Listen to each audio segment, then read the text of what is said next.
bite out of the floodplain here and a bite out of the floodplain there. And it happens over here too. And gradually you see the shrinking of the catchment as we intrude into the 1% flood line.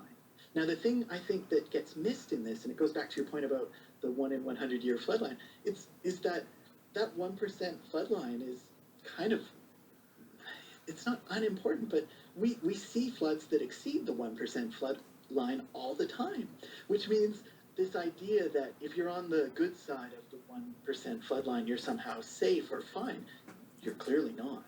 And so by having a discussion about the 1% line, maybe we're missing a discussion that says, geez, maybe the 1% line isn't a great line to be building to. You mentioned the levee effect, and that makes me think about engineering, Brian. We're a wealthy country. Can't we channel these forces of nature so that we can live safely in these areas? It's such a tempting question, and I think you've put your finger on one of the key elements of flood risk in much of the world.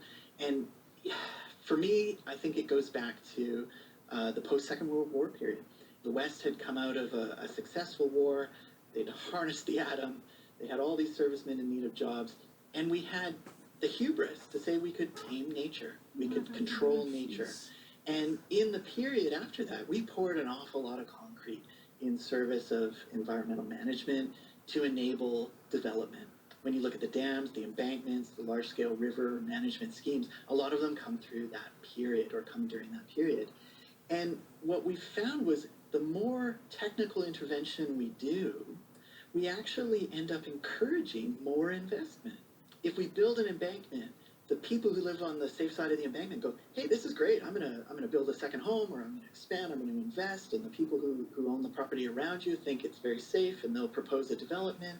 And you actually end up encouraging this more intensive use of the land immediately around the embankment or in the protected zone.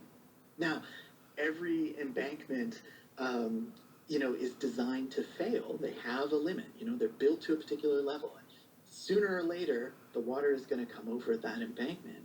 And if we've spent the period since investing and putting assets at risk and putting more people in there and building more infrastructure, then that helps us to kind of understand and explain why the costs of flooding are going up so astronomically. Well, what it means, though, is that people say, well, we've got this bit of infrastructure that protects us, and it means we must invest in more infrastructure to protect us better. So we put billions and billions of dollars into trying to control these forces that ultimately we're not going to control. Yeah.